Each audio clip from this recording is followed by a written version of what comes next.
Hi, everyone. Welcome to the Q&A session, and it's going to be all about CLEAR's Digitizing Hidden Collections, Amplifying Unheard Voices program. I'm Sharon Burney, and I'm a member of the grants team. And today we're here to answer your questions about the currently open call for applicants to cohort 2 of the Digitizing Hidden Collections, Amplifying Unheard Voices grant program. This is going to be a relatively informal session, so we don't have a long presentation prepared.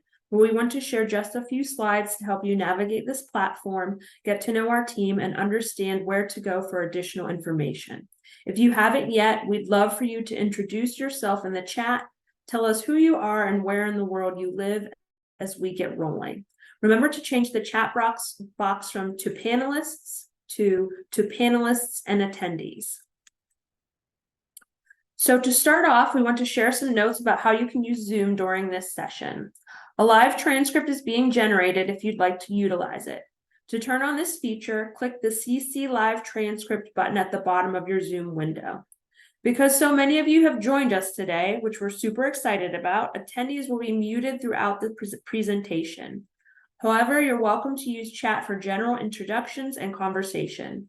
If a chat box isn't already displaying on your Zoom screen, you can hover your mouse toward the bottom of the screen and open it manually.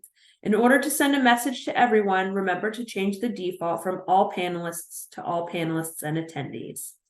Because of how busy chat can get, we ask that you use the separate Q&A box to ask questions today, which can be opened the same way as the chat box. You can submit questions at any point during the webinar, and we'll do our best to answer them at the end of the session. If you're following along with those questions as they come in, you can upvote them if they're similar to your own to let us know that it would be helpful to you to have them answered live. If we don't have time to get to all of the questions, we'll write up responses to the remaining ones and post all of the answers within the next few days alongside the session transcript. The Q&A, session recording, and transcript will be made available on the Apply for an Award page of our website by the end of the week.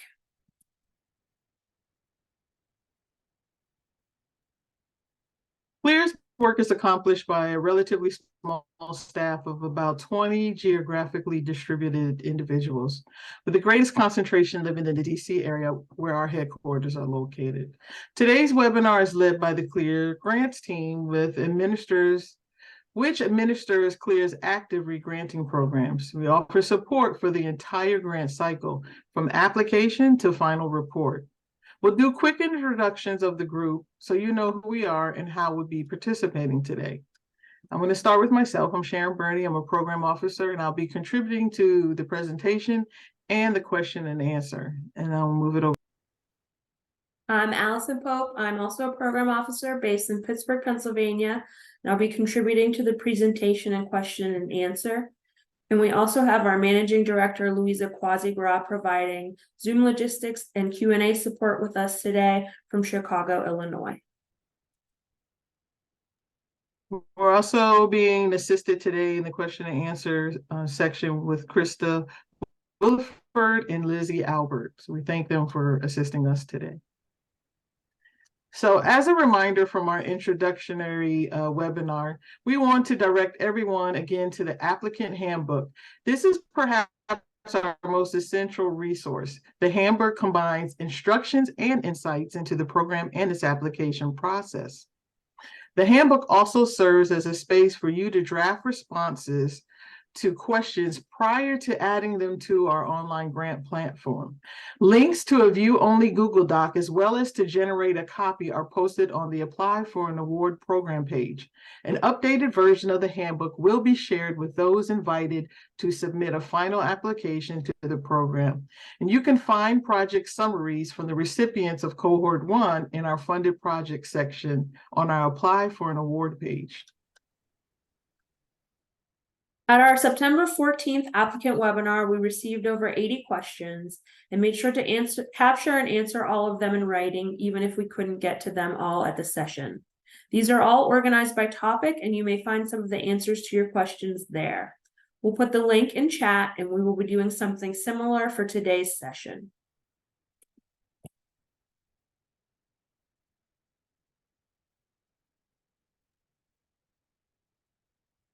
In the week since we first shared the applicant handbooks,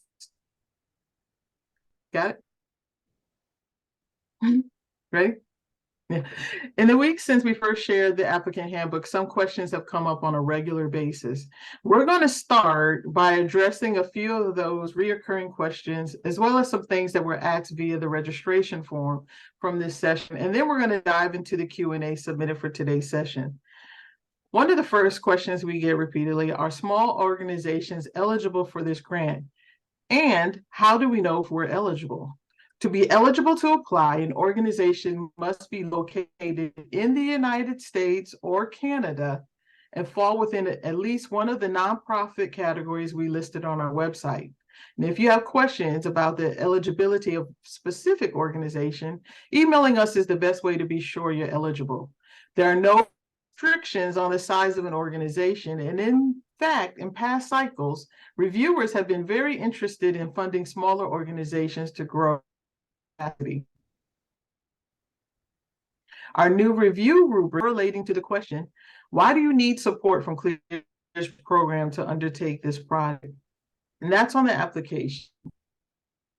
Hey, Sharon, you're breaking up. We thought a lot about equity during this new program's design, and we hope that, okay. Here, Let me stop video and see if that helps it.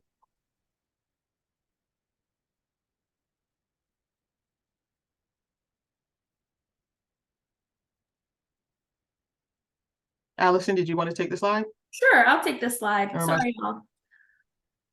I'll go back over a little bit of what Sharon was saying. If you have any questions about the eligibility of your specific organization, emailing us is the best way to be sure you're eligible. There are no restrictions on the size of an organization, and in fact, in past cycles, reviewers have been very interested in funding smaller organizations to grow capacity. Our new review rubric this year includes a specific question about need, correlating to the question, why do you need support from CLEAR's program to undertake this project on the application?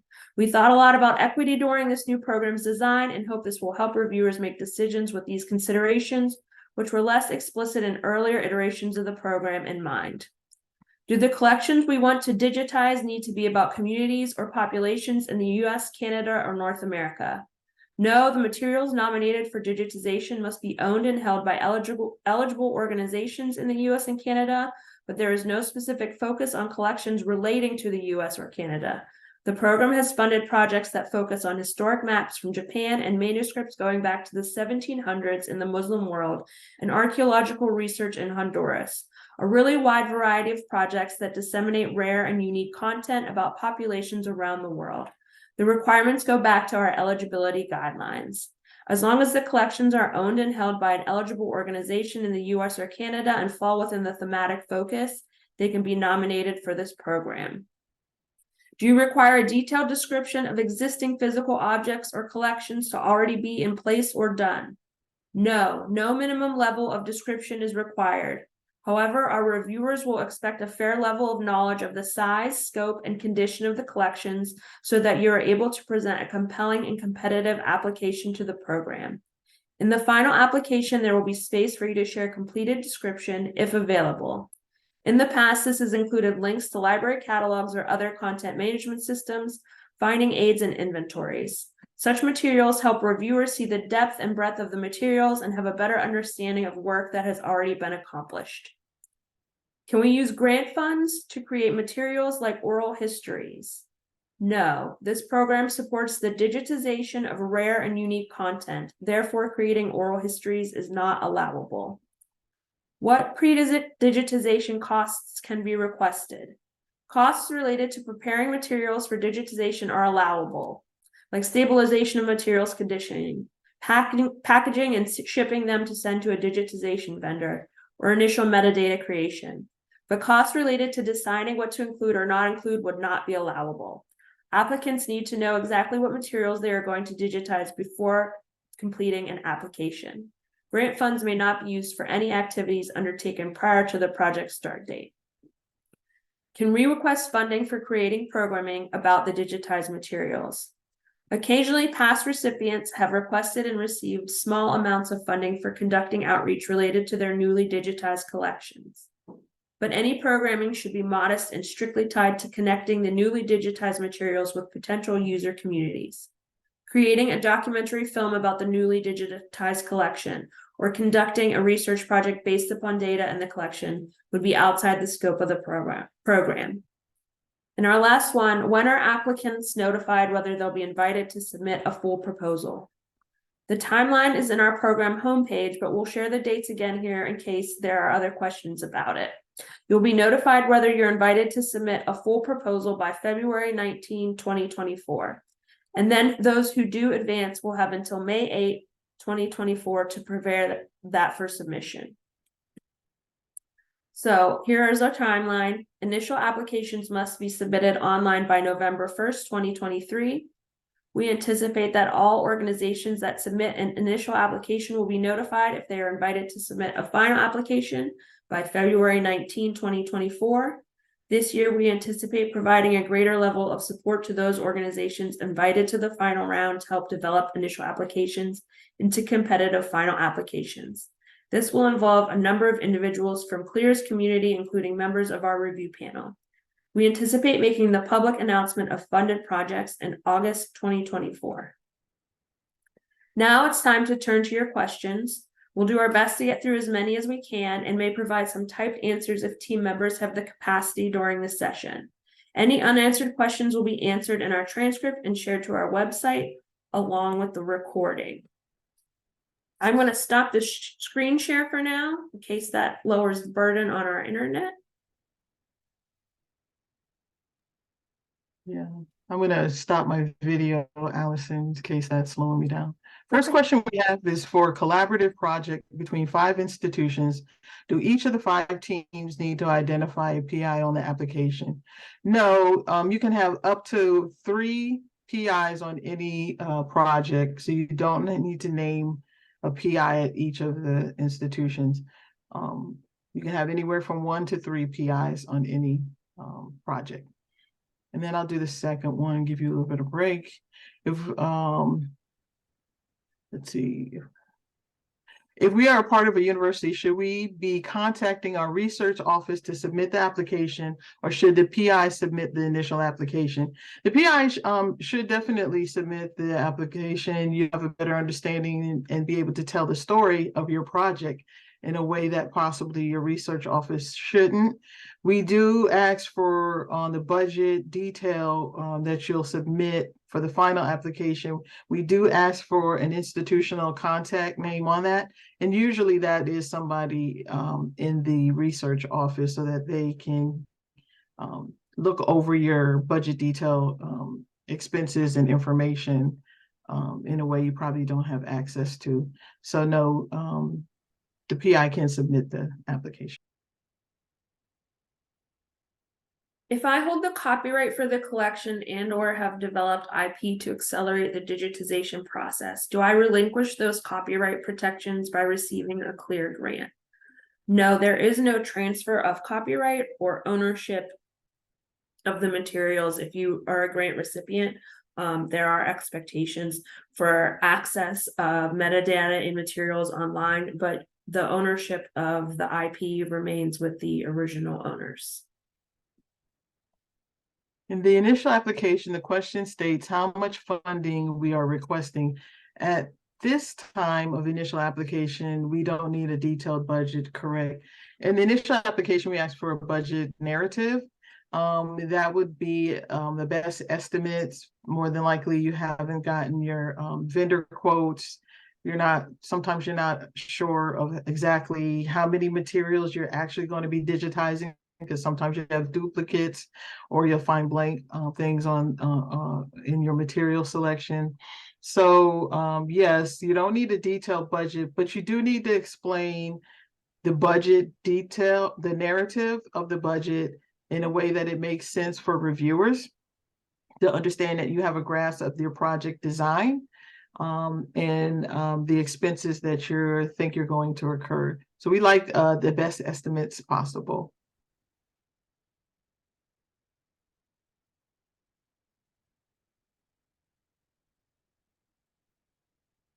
Here's one right in front of me. If we don't hear by 2:19, do we assume we are declined, or will you also communicate declines?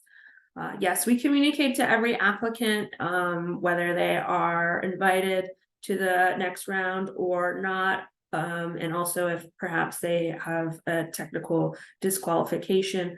We also provide the reviewer comments for every applicant, whether they are invited to the final round or not, unless they are technically disqualified. Here's one, I think this is one we were discussing. Thank you for this opportunity. I have a question regarding the requirement that organizations own the materials submitted for digitization. In our case, the collection we seek to digitize consists primarily of artworks. The collection was abandoned. Efforts were made to return individual artworks to its creators, and later the unclaimed works were transferred to our organization. We are now the sole custodians of this collection and are authorized to care for it and to use it in accordance with our mission. However, the artists have the strongest claim to ownership, and we will return works to any individuals who make a legitimate claim. Will this circumstance disqualify us from consideration? We do have a requirement that the materials nominated for your application are owned and held by your organization.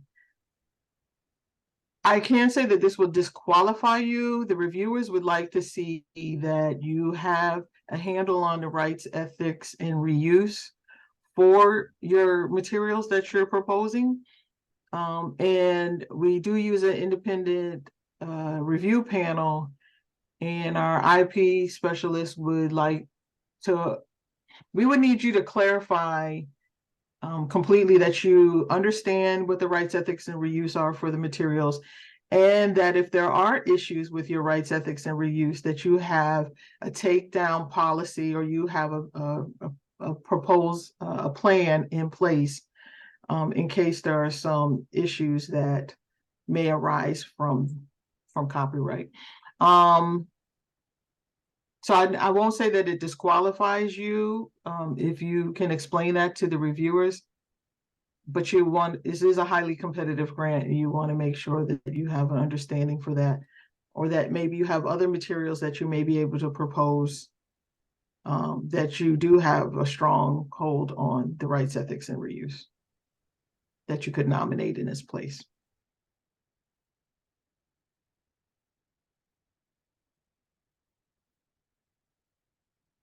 I'm going to take two really short ones. So the grant includes both costs for digitization by a vendor and costs for digitization in-house. In this program, we allow you to make that choice. We have another program where you're required to use a vendor. Recordings at Risk. In hidden collections, it's up to you. If you have the capacity to do it in-house, you can propose that. If you choose to use a vendor, you can propose that. Whatever works best for your project is allowable here. And our costs related to translating the collection materials into English, allowable. Yes, we do have some room for transcription, translation, and other kind of metadata costs. The digitization should be the bulk of the request, but that is an allowable cost within the program.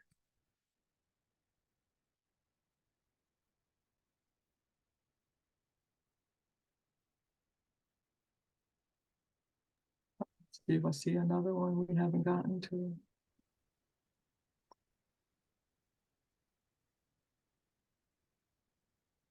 I don't see any new ones. Oh, I have some more here. I'll go. In addition to scanning items, is creating an online finding aid to access, learn about the new digitized collection an acceptable deliverable? Yes, that would be the kind of post-digitization processing that is a typical deliverable that we see in these proposals. Are you pulling these straight off the Q&A? Mm-hmm. Out of the box? Okay. Let's see. We are working with old documents held by the National Archives in Washington, D.C. and St. Louis. We already know a percentage of documents will require conservation. This will require hiring NARA-approved conservationists. Would this hiring be covered by the grant? You can add salaries and wages to the grants. The preservation should be limited only to what's necessary to prepare them for digitization. So I guess that would be dependent on how many hours you're looking at and if it's excessive conservation.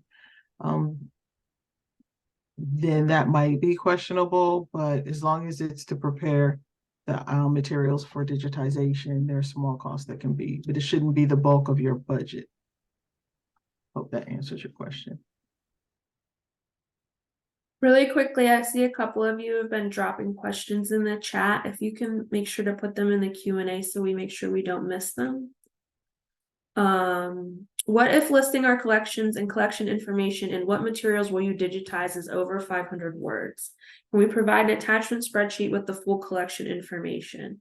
That is not the level of detail that is being looked for in the initial application phase. We purposely kind of trimmed down the initial application phase to make it less burdensome. So that is a firm word limit for that phase, and you will have to kind of operate within that cutoff to describe your collections. If you are invited to the final application phase, you'll be able to put forth a complete list of collections.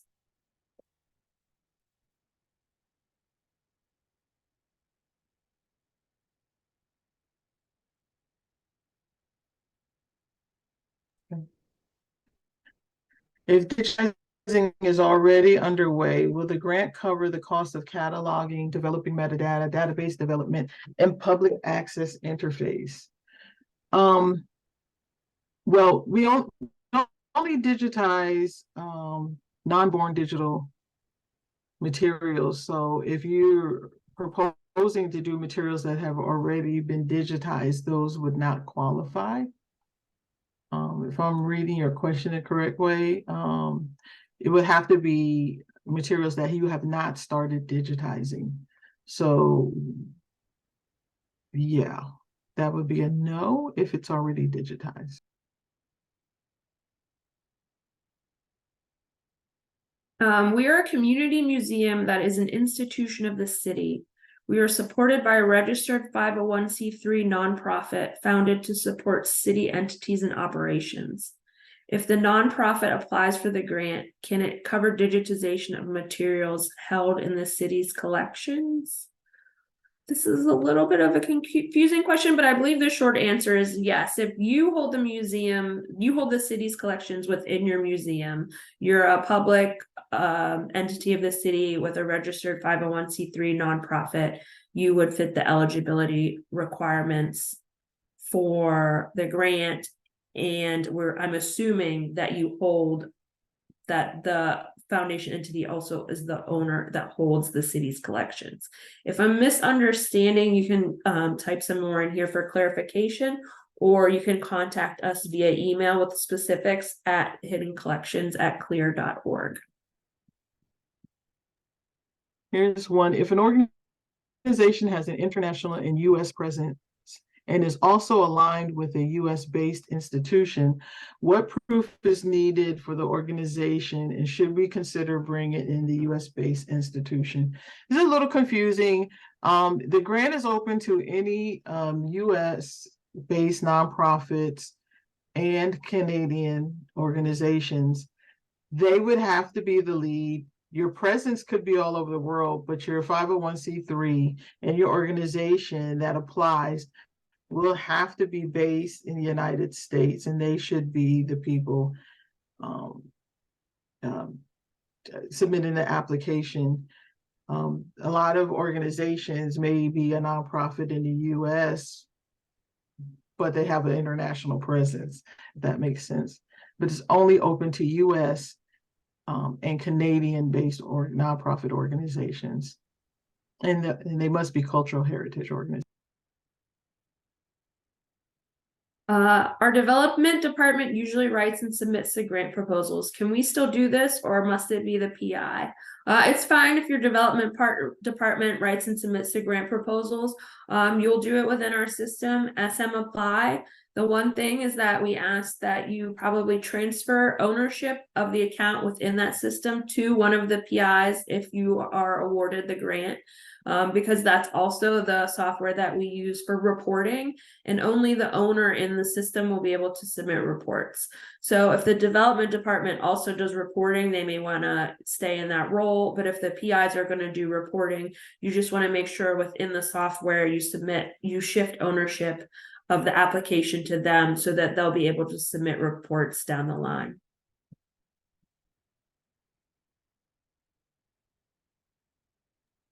This is a little confusing too. Is an eligible organization that holds the documents one that meets the same nonprofit requirements as our organization, or is that different? So an eligible organization would be one that is a nonprofit organization within the United States or Canada, and whose purpose is committed to preservation of cultural heritage. You must own and hold the materials for the applicant. Now, I think you may be talking about a collaborative project, and the collaborative projects, if they're a formal collaborative project, they would also need to meet those same requirements. And I'm not, if you want to add more to your question, we might be able to answer it a little better. Or once again, you can also email us with the project and what you're thinking about doing and more details at hiddencollections@clear.org. This is one that comes up. Does CLEAR allow redaction of private information in the digitized files or digitization of a private non-public collection? We do appreciate the need to protect culturally sensitive or private personal information. We do have takedown and limited access or on-site access policies available for institutions with those types of projects. You would need to explain that in your proposal to flesh out why you're pursuing that kind of restricted access, but we have had proposals of that nature funded in the past when it is warranted by the nature of the materials.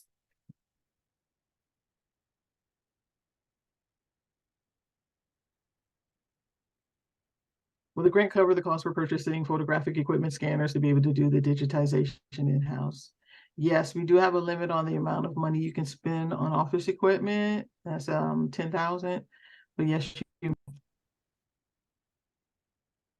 Can you explain more about how metadata components to projects need to be secondary to digitization components? If our project is to scan the materials, then describe them. Is that allowed? Thank you. Yes, probably, as you've briefly described, that would be allowed. What we mean when we say the metadata components need to be secondary is that when you make a budget ask of the review panel, we expect the bulk of the budget to be going towards the digitization of the materials. So for instance, if you needed $10,000 for digitization, but you wanted to do extensive translation that would for some reason cost $30,000, that would be an imbalance between the digitization and the metadata components within the context of this program. So what we're primarily funding is digitization, but we understand that in order for those materials to be useful and accessible, they need other types of processing. But the core ask should be based in the need to digitize.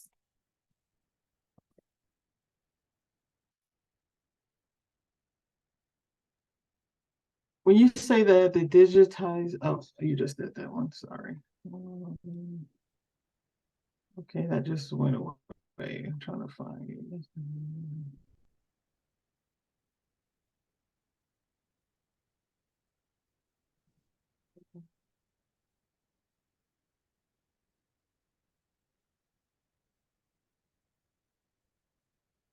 Here, I'm going to grab this one really quickly. That's similar to some of the. We are the stewards of the materials to be digitized, but we don't hold copyright. The copyright owner has provided us a letter giving us permission to digitize the materials. Will this be a problem? This is similar to kind of the nuance of the earlier question. But if you have a deed of gift, that would be up to the IP reviewers in our review panel to analyze the rights, ethics, and reuse portion of your proposal based on your claim to access to those materials and the documentation that you have to back it up. If part of the collection has been digitized, can we apply for the remaining collection? Yes, you can, but you have to, yes, as long as your project,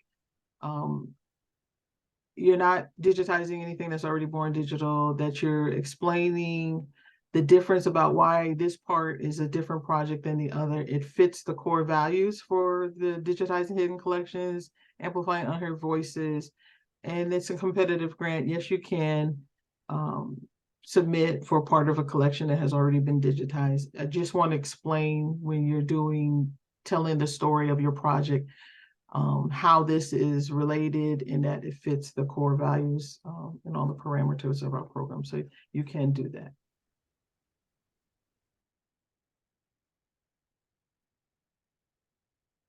If an organization has an international and US presence and is also aligned with a US based institution, what proof is needed for the organization? And should we consider bringing in the US based institution?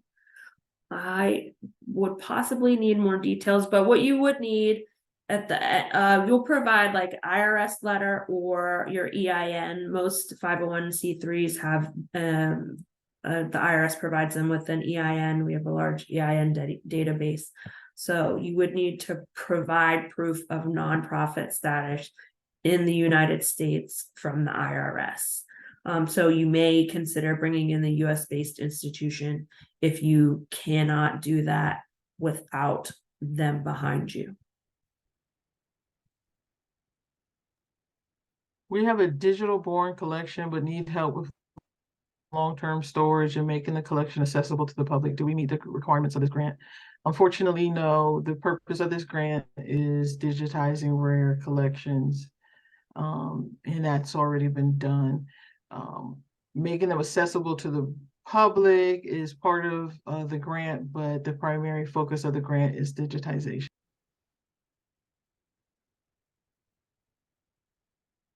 If the PI is going to do most of the digitization on site, can the salaries can be applied to the PI? You can include PI salaries in the proposal if they are doing digitization work on the project. I believe there was another question about salaries for a digitization assistant, but in general, yes, people working on the project, actively working on the project, their salaries are allowable costs. Our project involves digitizing historic song recordings from Hawaiian bands after the overthrow to be made available to the public in our online music archive and song index. Can our scope of work and budget include migration and hosting on this online platform? Yes, you can include that as on services in your budget. However, only through the time that the project. So these projects can be 1 to 3 years. After that, you're going to have to do or show that you'll be doing a cost share so that it would only cover the amount of time that you're actually working on the project. Hope that makes sense. You'll have to indicate that you're going to sustain that online platform after your grant period is over. Can we ask for a percentage for overhead costs? We consider overhead costs and administrative costs to be indirect costs, and they are not allowable within the program.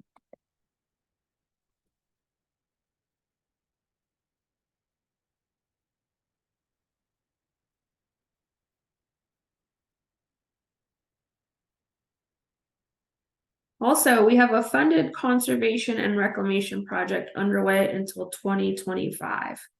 Can this be a part of this project? We would need considerably more information about that project probably to be able to answer this for you. But if the components of the scope of what you are doing fit the requirements of the program, and if you can exhibit financial need that is not already covered within the project, then it could possibly, we would need to know more about the parameters of that project and what you're working on. But you can use this funding as a partial piece of a broader phased project. Yeah, we just don't want to have overlapping budget areas on both of those projects. Going back, I previously asked a question about ownership. Is it possible to provide supporting documentation for your IP team to assess, such as our asset transfer agreement? Of course, wholeheartedly. The more information we have, the better it is for the review panelists to make a cohesive decision about your right ethics and reuse. You would add that when it's time to upload in other documents on your application.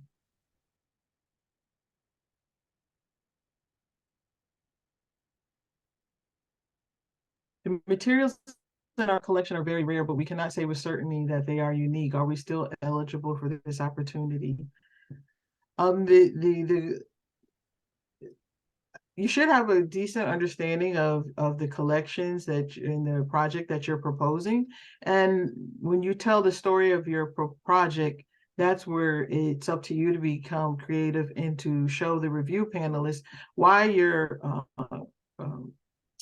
your materials that you're proposing are amplify unheard voices. How do they empower those voices within this national and international community? And if the project hits the 5 core values for the Digitizing Hidden Collections program, that's would be some assessment that you would have to determine. The 5 core values being public knowledge, the creation and dissemination of digitized special collections. Does it have broad representation? Does your project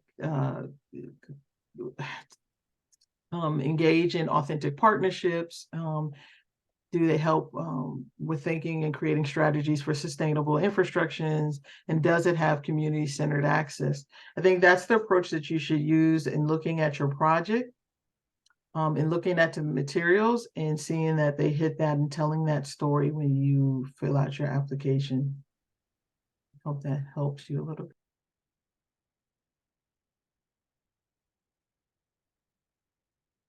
If we're applying as a university and if we are awarded a grant, oh no, it moved.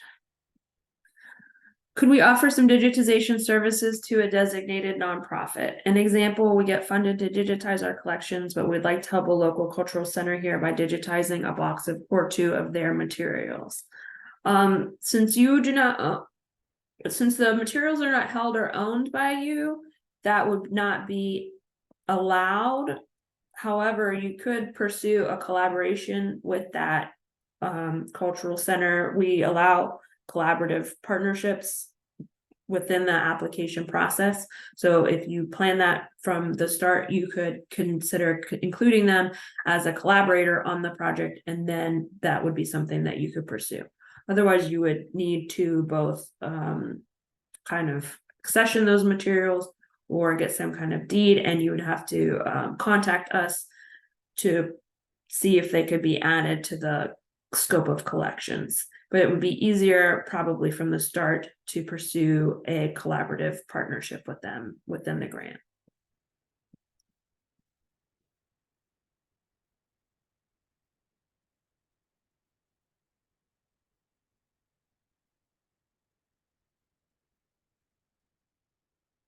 If the materials are based within the US and Canada, but we have people working on the project outside of the country, can the funding be used to pay them, or do we have to limit it to people working within US and Canada?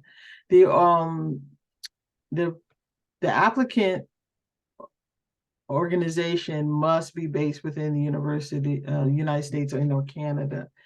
A named collaborative organization cannot be outside of those areas. However, if you want to fund people, you can add salaries to your budget. And yeah, they could be working as advisory on advisory roles on your project. They could be working in a variety of titles. You would have to explain that thoroughly in a way that makes sense to reviewers and keeps your project competitive. If you're funded, the actual funding goes to the applicant university. So, however, if you are asking if you can have named formal collaborating organizations outside the US or Canada, you cannot.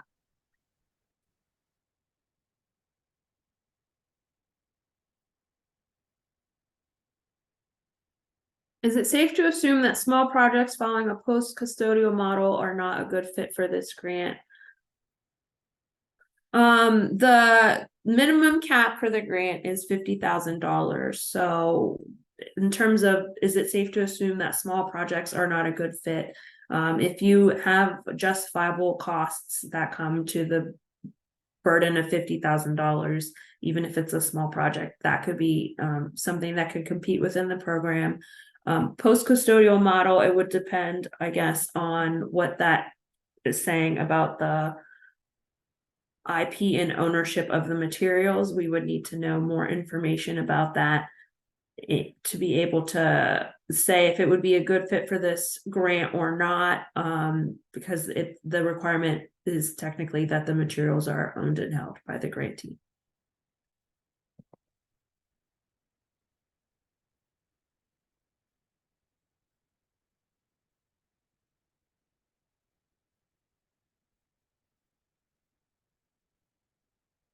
I'll take one more. Can you talk more about how we should write our authentic partners into the grant if they're not an official collaborating organization?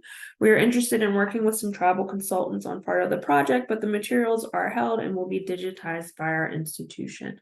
The review panel looks for things like using tribal consultants. We frequently see the use of like a tribal advisory board, honorariums for those for something of that nature. A tribal advisory board are allowed within the context of the program, so you can ask for funds for that.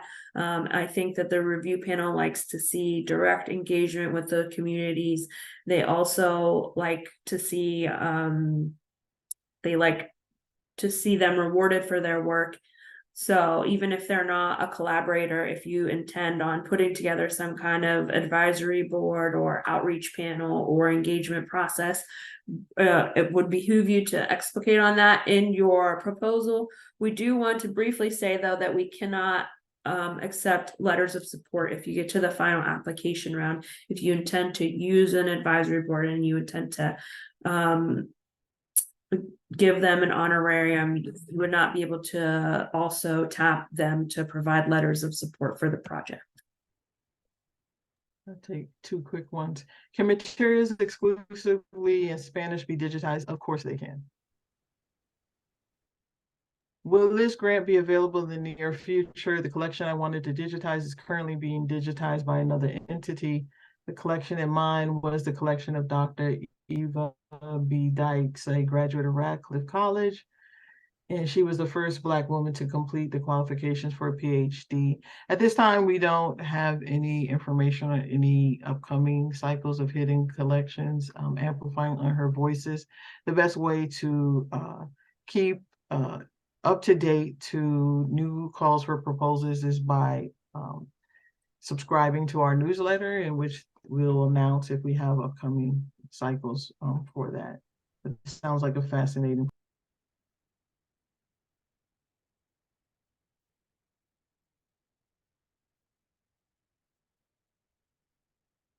The initial application guidelines say 170C1 organizations are eligible. May city-owned entities, museums, and archives apply directly, or should we use a 501c3 fiscal agent?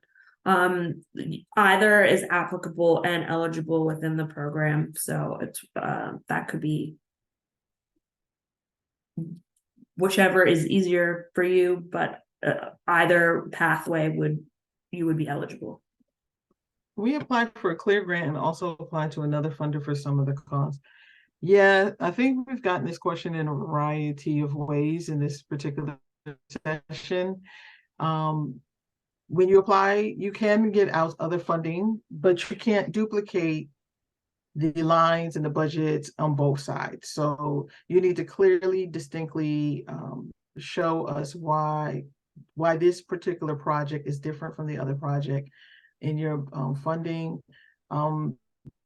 We don't require cost share, so there's no need to tell us about that unless you'd like to, and it explains things. Yeah, you can apply for a clear grant and also apply to another funder for some of the costs that aren't covered by your clear grant. Of course you can. We have a large TV collection. We would like to focus in on the digitization materials related to a series of events that are covered in the collection. Would a proposal like this potentially work, or does it need to be for a full collection? Yes, a proposal like that would potentially work. It's not really, things can be curated in any number of ways within archives and museums. You don't have to put forth an entire collection that you own, as long as the collection that you are proposing makes kind of cohesive sense, and the amount of work that needs to be done can be justified by the budget, which is within the 50,000 to 300,000 parameters of the program. It does sound like a proposal that would work. I don't know if we do this one. We have a collection of taped interviews of tribal members who have since passed. I don't think so. We would like to gift a copy of the digitized interviews to family members. Can the grant pay for these gifts? That could be part of your outreach. Yes, of course. You would have to explain it in your budget. We think that I think the reviewers would look at this as part of that authentic partnerships that we're talking about when we talk about outreach. Yes, you could add it into your budget. So when you say that the digitization must be the bulk of the request, how does that work with needing to hire someone to manage this project for a couple of years, like a post-grad? Salary and benefits will be more costly than the actual digitization. For one thing, are the people managing the projects doing any of the digitization work? Because when we do say digitization, like it may be a single line if you are using a vendor, but it could be a component of those salaries if you are doing in-house digitization. I do think if you had a proposal where the salary lines heavily outweighed the digitization lines and none of those people were involved in the process of digitization, that the review panel may have some questions about the structure of that budget.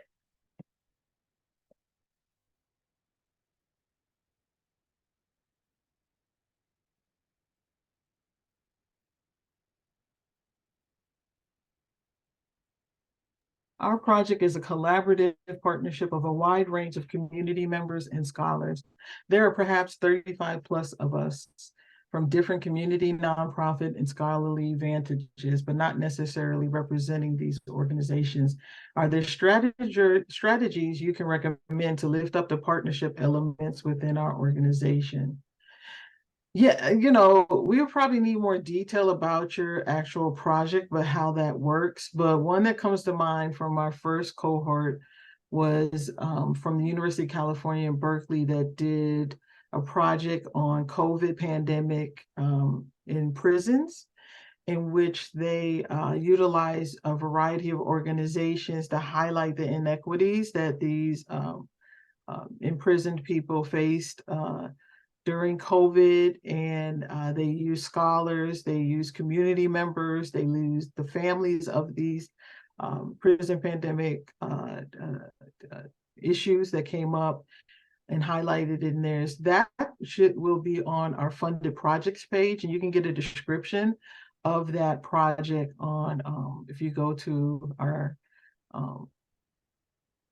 funded projects page on the Hidden Collections site, you can get more of a in-depth look at how that does. But I would recommend looking at your project, looking at what your outreach activities are and how you'll include them 35 plus people in that, and tell the story.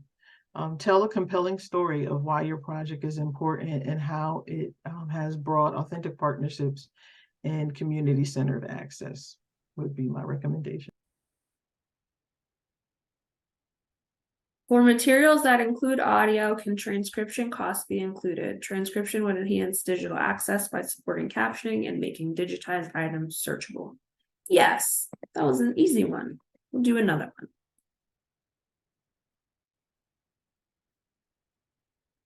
We have microfilm from our city newspaper from 1934 to 2004. The city newspaper is not a viable entity, and we have the only copy of this newspaper. Is this a project that could be proposed for the CLEAR grant? Without any more details, the answer would be probably. We would need to know more about your organization, since I'm assuming you're not the city newspaper, since it no longer exists. But we would need to know more about your organization, if they're the holding organization and the ones planning to do the project. But the materials are appropriate in terms of format and scope.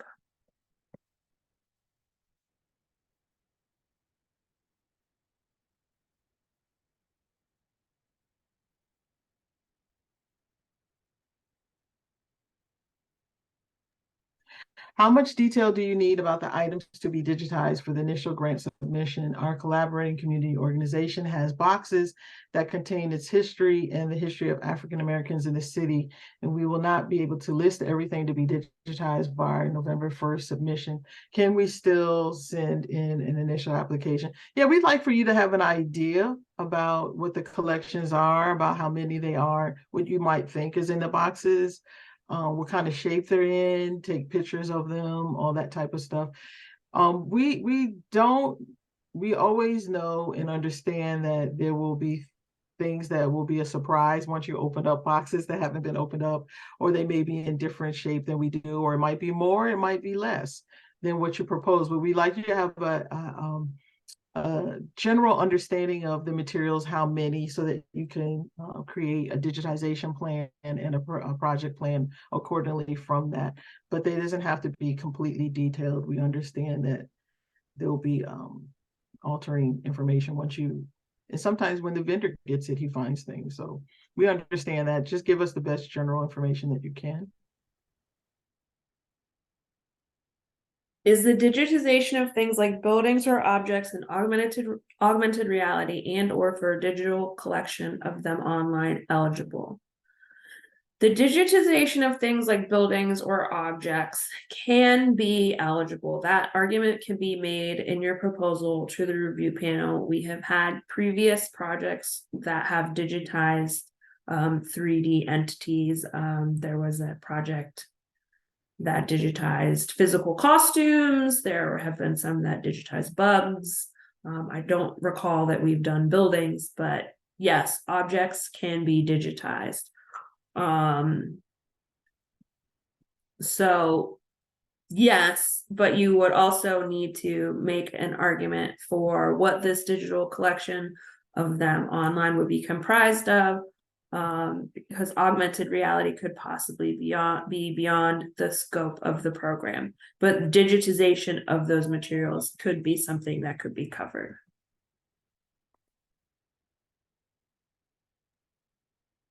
So can you mention some type of community activities to foster the use of the digitized collection?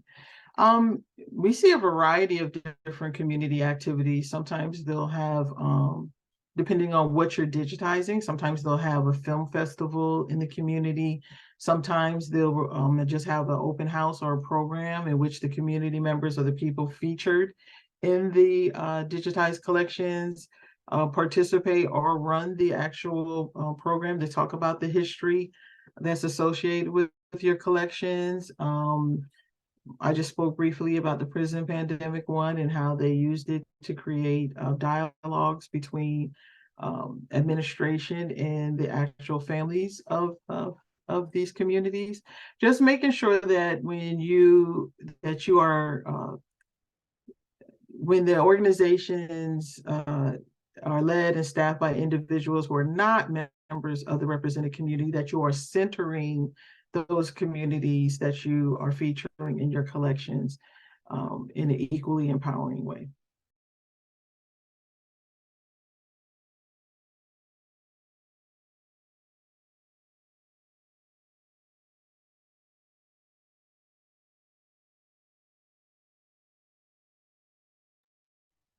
Sorry, y'all, I was muted. Is customization of a content management system to house the digital collection eligible? We do have some allowance for software work, and we do have salary allowance. So it would depend, I would think, on how that is being executed. What is a disallowed cost is an ongoing subscription cost. So if you were expanding the content management system to house a digital collection, and that came with ongoing subscription or cloud-based subscription costs, that's not something that would be an eligible cost. If you were retooling part of your portal, I believe that that would be an eligible cost as a one-time cost or a salary cost.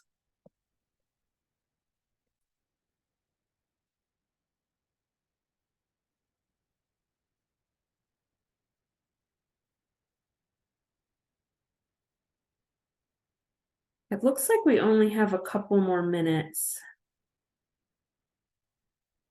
We also are almost through all the questions. I'm going to drop a link in the chat really quickly to our follow-up survey, if everyone could take a quick moment to fill it out for us.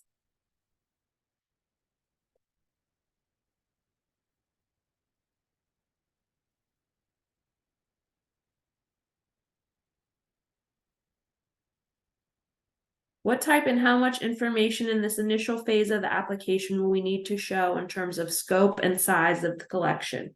So you're going to have about 500 words to describe the collection. You can put in whatever progression of detail you have available to you. For some people, they're going to be able to say the specific number of items they have. For other people, they may need to be working from a space where they're doing linear feet or number of boxes. Those are all applicable measurements, and those are all acceptable levels of detail to be at in this state of the process with the collection. So as much information as you can provide at kind of a surface level, but we do not necessarily expect you to be able to provide the full details of the collection for the initial application phase. For clarification on the answer to this question, can you mention some type of community activities to foster the use of the digitized collection? Can you elaborate on funding versus mentioning? Can funding be used for this? Yes, the funding can be used for this in your outreach activities portion of your budget narrative. I would, though, however, look into guidelines and look at Appendix A on the budget, where it will tell you what the disallowed and allowed costs are, and make sure that your outreach activities don't fall under any disallowed course. But yes, of course, outreach and activities definitely can be funded. There's a rather in-depth question here about the Hawaii State Archives from Kimberly Thayer. Kimberly, if you're still here, I think we would probably need to get some more details from you for this question. So if you'd be willing to reach out and email the program box, hiddencollections@clear.org, we could give you a better response to the nuances of this question, because this is kind of a tricky one, and I want to make sure that we understand the details so we tell you the right thing. I'm going to say the same thing for Amber, who wrote about collections that are privately owned by the collector. If you will reach out and email us too, we'll be more than happy to ask any additional questions we need and give you a more thorough answer that I couldn't answer live. And I know Krista's trying to answer really quickly in the chat, but VHS is applicable. It is not a born digital material.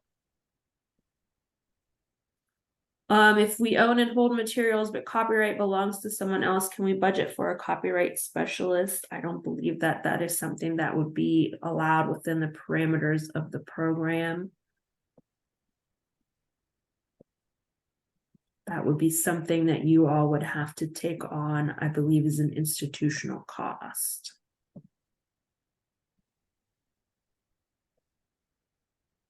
Is that it? I think that's all we're going to be able to take within this time. If we haven't gotten to any of you, please contact us hiddencollections@clear.org. And if you could take our short webinar survey, that would be really helpful. All these answers are going to go up online with the session recording and the transcript on the apply for an award page. Sharon. Give us a few days to answer those questions thoroughly. So we hope to have it up online no later than Monday. Okay. Thank you all.